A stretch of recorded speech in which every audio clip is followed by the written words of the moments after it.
뉴스 쇼.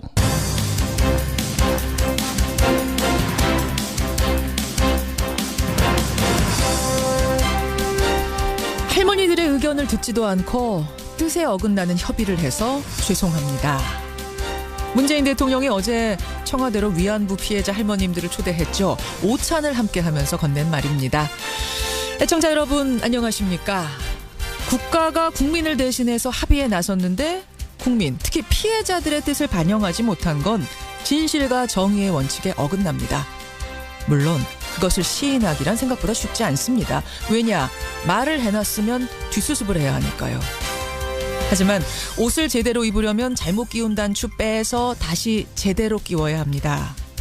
물론 단추를 끼우는 일이 훨씬 복잡하고 훨씬 시간이 더 걸리는 일이겠지만 그것이 나라다운 나라를 만드는 시작이 될 겁니다. 금요일 아침 김현정의 뉴스쇼 출발하죠.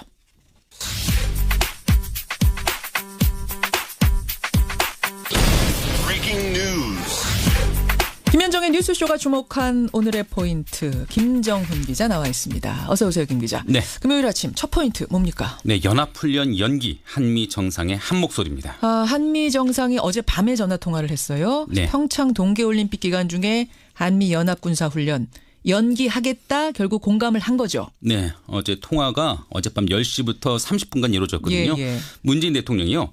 북한이 더 이상 도발하지 않는다면 올림픽 기간 중 연합훈련 연기의 뜻을 밝혀주면 좋겠다 이렇게 말을 했고요. 그러니까 여태까지는 미국이 공식 입장이 없었던 겁니다. 그렇습니다. 예. 예. 그러자 트럼프 대통령은 자신을 대신해서 그렇게 말씀하셔도 될 것 같다 이렇게 화답을 했습니다. 특히 남북 대화 과정에 우리 도움이 필요하다면 언제든 알려달라면서 미국은 100% 문 대통령을 지지한다 이렇게 언급했다는 것이죠. 사실은 이제 남북 간의 해빙 모드가 갑자기 만들어지면서 한미 관계는 삐걱대는 거 아니냐. 한미 공조는 깨지는 거 아니냐 이런 우려가 있었는데. 그런 우려가 있었죠. 일단 그런 우려는 불식하게 됐습니다. 이에 따라서 남북 간 대화 국면도 더 본격화될 것 같죠. 예. 그렇다고 마음을 놓을 수는 없습니다. 북한을 상대로는 물론이고 미국도 마찬가지죠. 제임스 매티스 미 국무장관은 이번 훈련 연기는 정치적인 이유가 아니라 병참과 수송 등에 따른 현실적 문제 때문이다. 이렇게 의미 확대를 경계하기도 했네요. 어쨌든 긍정적인 신호는 분명하고요. 지금 북한이 고위급 회담에 대한 답은 아직도 안 주고 있어요. 네. 예, 이 답이 오기를 기다려야겠습니다. 다음 포인트 가죠. 네, 앞서 미국과 뜻을 모은 소식을 전해드렸는데 단판을 지어야 할 숙제도 있습니다. 미국과? 네, 한미 FTA 재협상입니다. 한미 FTA 개정 협상 드디어 시작이 된 겁니까? 네, 개정 협상을 위해서 우리 측 협상단이 워싱턴 DC에 도착을 했고요. 오늘 미국 측 협상단과 1차 개정 협상에 나섭니다. 예. 오늘은 일단 서로의 입장을 확인하는 탐색전을 벌일 것 같고요. 미국은 자동차 분야 비관세 장벽 해소 또 농축산물 개방을 요구할 것으로 보이는데 우리 역시 상응한 요구를 관철해 나가면서 지킬 것은 지킨다는 방침입니다. 예. 한미 양국은요 지난해 10월 한미 FTA 공동위원회 특별회기에서 FTA 개정 필요성에 공감을 하면서 이번 재협상 절차가 시작된 것이거든요. 그렇죠. 앞으로 만만치 않은 기싸움이 예상됩니다. 마지막 포인트 고준희 양 사건 짧게 보고 갈까요? 네, 미궁 속의 검찰로 넘겨지게 됐습니다. 검찰로? 네. 경찰이 고준양의 친아버지 그리고 내연녀와 그 어머니를 검찰에 넘기는데 예. 아버지와 내연녀에게는 아동학대 치사 등의 혐의를 적용할 방침이네요. 아버지 고 씨는 경찰 조사에서 딸의 발목을 마구 밟아서 걸음이 어려울 정도로 상처를 입힌 점 그런 점들을 시인했거든요. 예. 이후 준양이 숨지자 내연녀 어머니와 함께 딸의 시신을 유기했다는 것인데 살해 혐의는 여전히 부인하고 있어요. 그러니까 살인 혐의로 넘기느냐 학대 치사로 넘기느냐 이게 살짝 고민이었던 걸로 아는데 네. 결국은 학대 치사로 넘기는군요. 네, 어제 현장 검증에서도 때리긴 했지만 죽이진 않았다 거듭 부인을 했는데 예. 결국 사건의 전모는 검찰 수사를 통해서 밝혀져야 되게 됐습니다. 그러네요. 한편 어제 사건을 일으켰던 내연녀 이모 씨는 어제 건강상의 이유로 어제 현장 검증에 나오지도 않았네요. 여기까지 오늘의 포인트. 김정훈 기자 수고하셨습니다. 네. 국민의당 지키기 운동본부 의원 11명은 개혁신당을 추진하기로 뜻을 모았습니다. 같이 갈 수도 없고 같이 갈 필요도 없는 상황이 와 개혁신당 추진을 검토해야 된다는 거죠. 하지만 안 대표 측이 전대를 강행하려는 움직임을 보이고 있는 데다 국민의당 분당 파열음은 더욱 커질 전망입니다. 같이 갈 수도 없고 같이 가야 할 필요성도 못 느낀다. 조금 전에 들으셨죠? 그 발언. 국민의당 결국 두 개의 당으로 쪼개지는 걸까요? 그제였죠. 통합파가 바른정당과의 통합 실무를 논의하는 협의체를 출범시켰습니다. 이른바 통추위. 그러자 반대하는 11명의 의원들이 모여서 우리는 따로 신당을 창당하겠다. 이렇게 밝혔습니다. 이른바 개혁신당. 안철수 대표는 끝까지 설득을 해서 반대파와도 함께 가겠다. 이렇게 말을 했는데 끝내는 분당으로 결론이 나는 걸까요? 자, 신당 추진을 밝힌 11명의 의원 가운데 한 명 만나보겠습니다. 유성엽 의원입니다. 유 의원님 안녕하세요. 예, 안녕하세요. 안철수 대표는 끝까지 설득해서 그분들도 같이 가겠다라고 했는데 같이 갈 여지는 전혀 없는 겁니까? 저희들이 그 통합을 해서는 안 된다, 그 합당을 해서는 안 된다라고 생각하는 것은 세 가지입니다. 첫째, 그 당의 지금 지지율이 올라가지 않기 때문에 그 통합을 통해서 당의 지지율을 회복하겠다라는 것이 그 첫 번째 아마 통합의 의도인데요. 유 의원님, 그 부분은 워낙 여러 번 국민의당 반대파 의원들이 나와서 설명을 해주셔서요. 청취자들이 충분히 알고는 있을 것 같아요. 그래요? 그러니까 정치공학적으로 그렇게 안이하게 그 통합을 추진하는 것은 아주 하수 중에 하수다. 이런 점이고. 두 번째, 설사 통합을 한다 하더라도 그 통합의 방향이 잘못되었다라는 겁니다. 왜 하필 중도 보수 대통합을 해서 그 보수 쪽에다가 등을 대주려고 하는 것인지. 지금 보수는 엄청난 그 비판과 좀 혼이 좀 나야 되지 않아요? 그 MB 정부, 박근혜 정부를 거쳐오면서 엄청난 그 잘못을 저질러 왔잖아요. 왜 그 보수의 부활에 우리 국민의당에 등을 대줘야 하는 것인지. 이게 통합의 방향이 잘못됐다라는 것이고. 세 번째는 그 통합을 추진하는 그런 절차나 방식이 아주 잘못된 겁니다. 자, 그러면 같이 갈 여지는 이제 그런 것들 종합해 봤을 때 제로, 전혀 없습니까? 그래서 통합을 해서는 안 된다, 합당을 해서는 안 된다라는 입장에서는 결코 같이 갈 수 없다. 같이 갈 수 없다. 그것은 분명합니다. 그럼 같이 안 가면 어떻게 할 것인가? 저는 사실 이 부분이 제일 궁금했어요. 저는 그렇게 이제 같이 가기 위해서 그 합당을 위해서는 이제 전당대회에서 의결이 돼야 되지 않겠어요? 그래서 저희들의 제 1차적인 목표는 이제 전당대회가 언제 1월 말이나 2월 초에 지금 할 계획을 갖고 있겠죠. 합당을 추진하는 측에서는. 그렇죠. 그 전당대회에서의 합당 의결을 저지하고 무산시켜서 그 잘못된 통합을 그 무산시키는 겁니다. 저희들의 목표는. 그게 이제 1차 목표였잖아요. 저는 그래서 그렇게 알고 있었는데 지금 그게 아니라 나가서 창당하는 방법, 다른 방법을 지금 다시 떠올리셨단 말입니다. 그런데 이제 그것이 이제 통합 합당을 추진하는 측이 언제 지금 막무가내로 추진을 하고 있거든요. 막 밀어붙이니까. 지난번에 전당원 투표 그 선관위원들을 구성하는 거 보십시오. 전체가 100%를 그 친한파 통합을 찬성하는 측으로 구성을 했단 말이죠. 우리 대한민국의 정치 역사상, 정당 역사상 그렇게 무지막지하게 그 일방으로 이렇게 구성한 경우는 없었습니다. 그 정도다. 그래서 그 일방적이다. 거기에서 보듯이 온갖 지금 잔꾀를 뭐 다 내고 있잖아요. 지금 현재 전당대회를 돌파해 보겠다라고.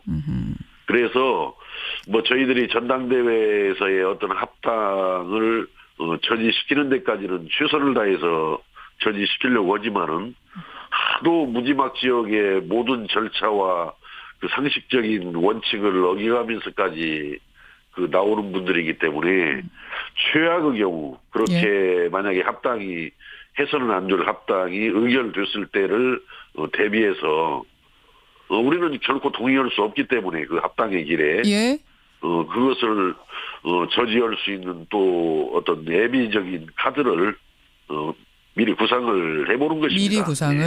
합의 이혼이라는 표현들을 지금 많이 써요. 무슨 말이냐면 지금 말씀하셨다시피 어차피 전당대회를 저지한다고 저지해봤자 다른 방법으로 전당대회를 치를 가능성이 지금 상당히 높고 예. 그게 아니라면 안 대표가 나가서 통합을 하는 방법도 또 있습니다. 그러면 이제 남은 예. 의원들끼리 국민의당이란 이름으로 선거 치러야 되는데 그래봤자 효과는 떨어질 게 분명하고 상처가 워낙 많이 났기 때문에 당이.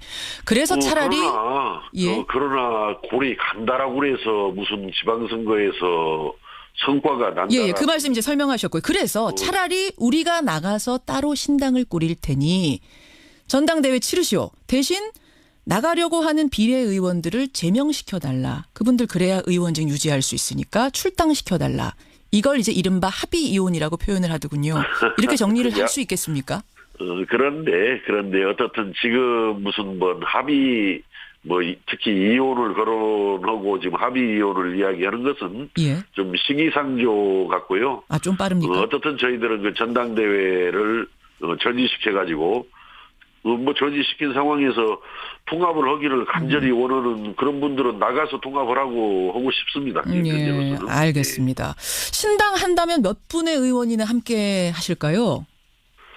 글쎄요, 그 숫자도 그렇게 중요할까요? 그 숫자가? 중요하죠. 원내 교섭단체가 되느냐 안 되느냐는 국회에서 힘갔는데 상당히 다릅니다. 현실 저보다 잘 아시잖아요, 의원님. 예. 중요하지만은 정치에서 더 중요한 것은 어떻게 하고자 하는 그런 생각, 가치가 저는 더 원내 교섭단체 20명 이상 요건보다도 더 중요하다고 생각합니다. 20명 안 됩니까? 그 말씀은? 제가 여기서 그걸 말씀드리는 것은 그렇지만은 20명은 훨씬 넘습니다. 훨씬 넘습니까? 지금 언론 보도에는 18명 정도다라고 얘기가 나오던데 20명 훨씬 넘는다는 말씀이세요? 만약에 최악의 경우 신당을 창당하는 상황이 되면은 그런 상황이 이제 된다라고 하면은 20명이 넘는다라고 해서 신당을 만들고 20명이 안 된다라고 해서 신당을 만들지 않고 이런 경우는 아닙니다. 그것은 아니다. 저는 20명 이상은 충분히 20명을 훨씬 넘는다라고 생각하지만은 설사 20명이 되지 않는다 하더라도 함께 갈 수 없는 것은 함께 못 가는 겁니다. 그것은. 그렇군요. 지금까지 중도로 분류되어 왔던 분들 계세요. 박주선, 김동철, 주승용, 권은희, 황주홍 이런 의원들. 이분들 중에 사실상 반대쪽으로 돌아선 분도 계신단 말씀이세요? 그분들은 결국 만약에 최악의 상황이 오게 되면은 우리와 함께 하게 될 것이다라고 저는 조심스럽게 예상을 합니다. 그건 물밑으로 대화를 지금 많이 하고 계신다는 얘기고 그런 의사도 받으셨단 말씀으로 들리네요. 그런 구체적인 물밑 대화는 안 하지만은 전반적인 그런 상황을 그동안의 상황을 짚어보고 또 앞으로의 상황을 예상했을 때는 만약에 갈림길에 서서 어디로 갈 거냐 이렇게 선택해야 되는 상황이 왔을 때는 저는 그 골이 가지 않으리라고 생각합니다. 우리와 함께하리라고 생각합니다. 박주선 의원 같은 분들 워낙 이제 거물급 의원이시니까 이런 분들 확실히 반대파 쪽 서실까요?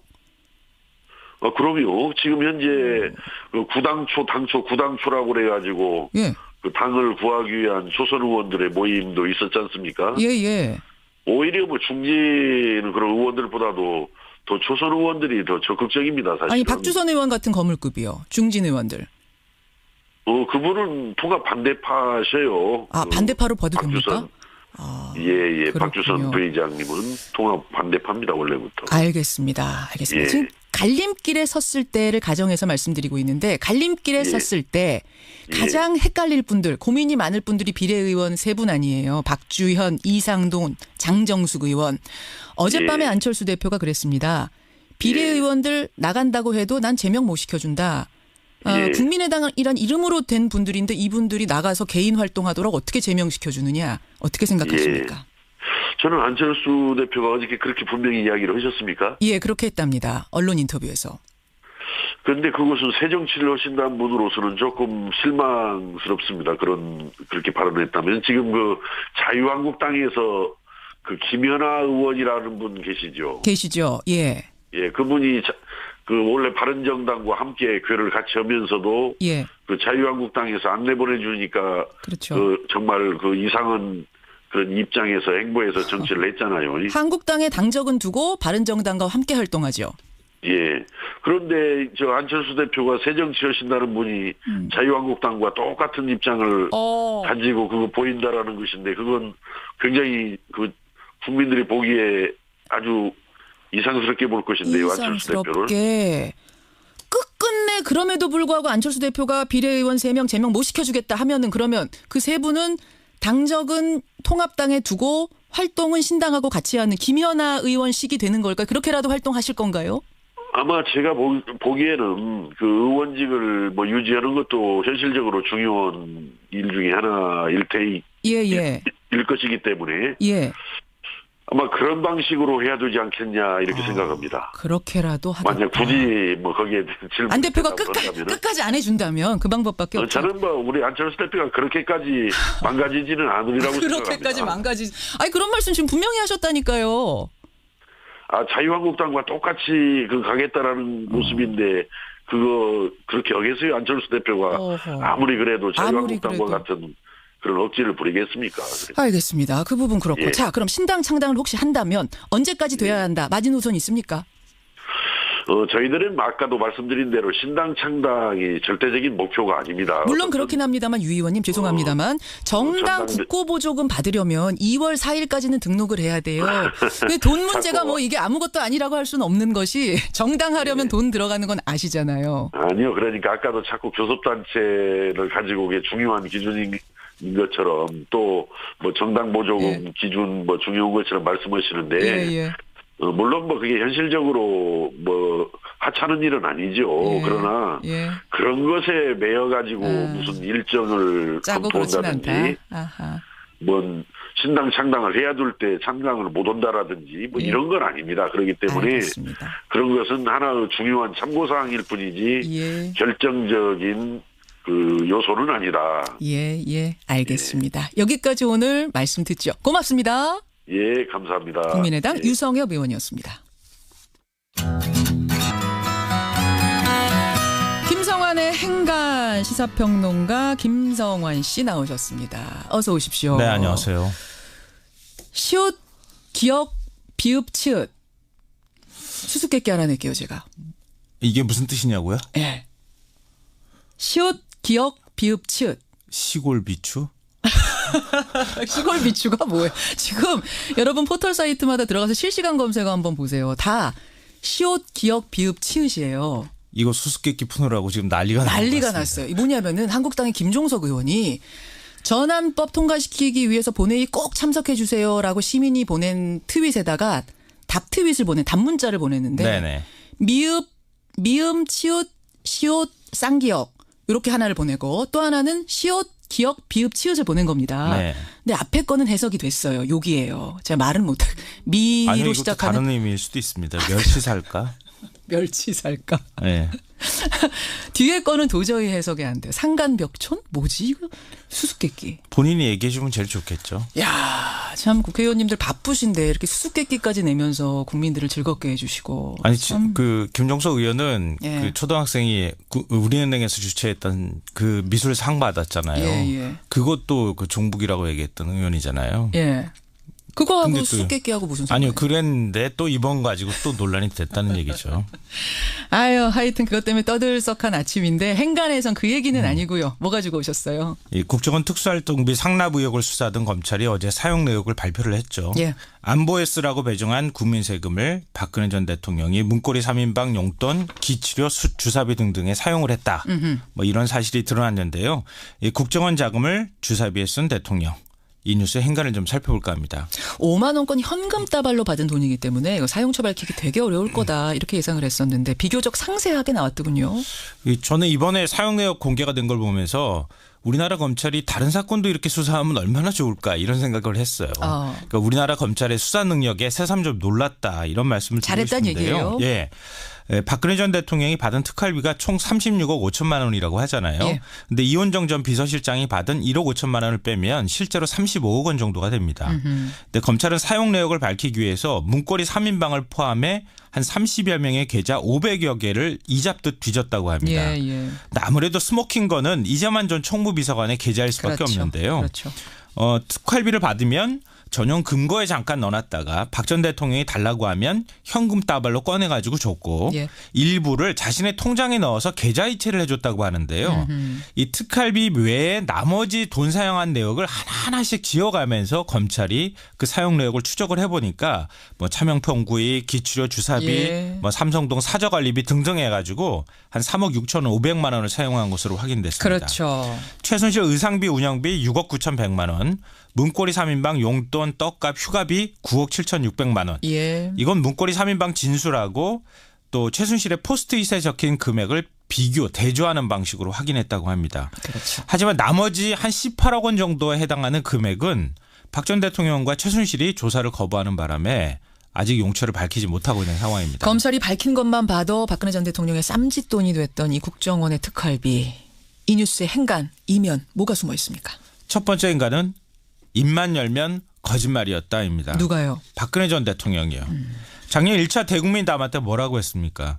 최순실을 연설문 조금 고친 사람이다 이런 식으로 그렇죠. 표현했잖아요. 예, 예. 새빨간 거짓말로 확인된 거나 다름이 없습니다. 그러게요. 왜냐하면 최순실과 한 지갑을 쓴 것이나 다름없다는 사실이 이번에 드러났거든요. 예. 우리나라에서 가장 무서운 돈이 어디에서 나온 돈일까요? 어떤 거예요? 국정원 돈입니다. 국정원만큼 무서운 기관이 어디 있어요, 사실은. 그러네요. 그 돈이 왔다 갔다 하는 그 자리에 바로 최순실이 대통령과 함께 같이 앉아 있었다는 거잖아요. 옆자리에 앉아 있었다는 거거든요. 이 단순한 지인입니까? 연설문을 조금 고쳐준 사람인가요? 예, 예. 단돈 1원도 부정한 돈을 받은 적이 없다. 내가 뇌물 같은 더러운 돈 받으려고 대통령 한 줄 아느냐. 이런 얘기도 하면서 눈물까지 흘렸다고 하는데 다 거짓말, 거짓 행동이라는 사실이 이번에 또 드러났습니다. 이게 그냥 뇌물이 아니고 받아도 되는 돈이라고 생각한 건 아닐까요? 뭐 그럴 수도 있습니다. 그런데요. 돈에 부정한 돈, 더러운 돈 따로 쓰여 있습니까? 돈을 어떤 목적으로 쓰느냐, 어디에 사용했느냐에 따라서 값진 돈이 될 수도 있고 더러운 돈이 될 수도 있습니다. 그렇죠. 그렇죠. 두 번째 행간 뭔가요? 두 번째 행간은 국정농단의 시작과 끝이 국정원 특활비였다입니다. 그래요? 국정원 특활비 사용 내역 잘 뜯어보세요. 예, 예. 차명폰 신한대 구입하고 그 요금 냈잖아요. 예, 예. 그 차명폰으로 뭐 했을까요? 최순실, 뭐 윤전추 이런 사람들하고 통화하고. 통화하는데 그냥 통화했겠습니까? 박근혜 전 대통령하고 최순실하고 천여 차례 넘게 통화했다고 얘기가 나오고 있는데 예, 예. 다 그 자리에서 뭐 연설문 어떻게 해라, 수석비서관 회의 열라 말라 뭐 별의별 얘기 오가지 않았겠어요. 그게 바로 국정농단이라는 겁니다. 그러네요. 기출의 아줌마, 주사 아줌마, 의료농단 뭐 이런 것들 전부 다 돈 거기서 나간 거예요. 특활비에서. 예, 예. 문고리 3인방 용돈 줬다고 하잖아요. 예. 국정원 특활비 액수 늘어나는 데 따라서 비례해서 300만 원에서 800만 원까지 늘어났습니다. 그게 무슨 뜻일까요? 이거 먹고 조용히 해라 이런 뜻 아닐까. 저는 그렇게 생각하는데요. 이게 다 특활비에 사용됐다는 것은 곧 다른 말로 국정농단의 시작은 특활비에서 시작됐다. 그렇게도 볼 수 있겠네요. 네, 맞습니다. 그렇게도. 마지막 행간 뭔가요? 마지막 세 번째 행간은 물타기 주장의 설득력이 사라졌다입니다. 물타기 주장의 설득력이 사라졌다? 국정원 특활비 의혹 나왔을 때 이전 정부 때도 다 특활비 있었고 관행이었다 이렇게 자유한국당에서 주장했잖아요. 정치 보복이다. 네. 근데 국정원 예산실 직원이 이 특활비 대통령한테 상납하는 거 보고 나 진짜 사표내려고 했다 이런 얘기까지 나옵니다. 이전 국정원장 3명 모두 이거는 관행이라는 얘기는 듣지 못했다는 얘기도 나옵니다. 그래요. 이제는 더 이상 물타기 하려고 하지 않고 그냥 인정했으면 좋겠습니다. 여기까지. 오늘의 행간 김성환 씨 수고하셨습니다.